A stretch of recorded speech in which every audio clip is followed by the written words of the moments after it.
Right now to a heartbreaking story out of Henrico County, where a father is speaking out from behind bars, telling us about actually wanting to do drugs in front of his 4-year-old daughter. We first told you about Isaac Johnson yesterday after Henrico officers arrested him for child abuse and felony drug possession. Tonight, Johnson is sitting down exclusively with NBC 12's Brent Solomon and sharing his side of the story.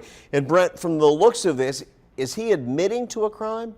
Well, Kurt, it appears he is doing just that. He doesn't seem to see the problem with it. In fact, Johnson wanted to set the record straight. He says he wasn't using cocaine, as arrest warrants state here. He says it was actually heroin in his car. Why did you have that? I'm using. Been using for about a month and a half, relapses.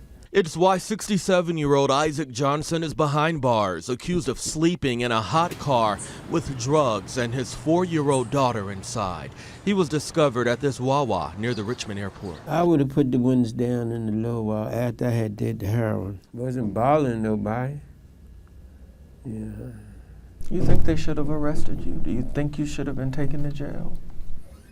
Not really. Johnson says he's homeless, and since October, he's been grieving his 47-year-old girlfriend's death, the mother of his little girl, causing him to relapse the day police found him. Johnson tells me it's a good reason he came to this convenience store in the first place. He says it was because of his little girl. She needed to use the restroom. Investigators say when they approached the car, the 4-year-old told them she hadn't eaten all day. Were you not able to get her any food, or? She been eating all day. We had took her to McDonald's, got a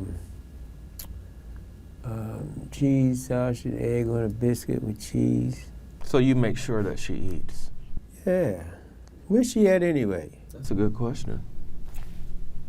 I have no idea. They didn't tell you?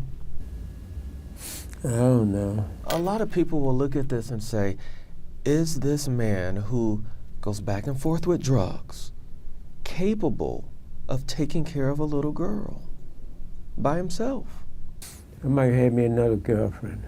But for now, he must remain in jail until he faces a judge in August. I'd rather go ahead and get back on the program than be incarcerated over some bullshit. Well, there you have it. He's talking about a drug detox program he says he completed in Maryland. He tells me he was on his way to get treatment once again when all of this went down. Johnson says he loves his daughter, and he hopes if he can't keep her, she will end up with his relatives in Maryland. On your side, Brent Solomon, NBC 12.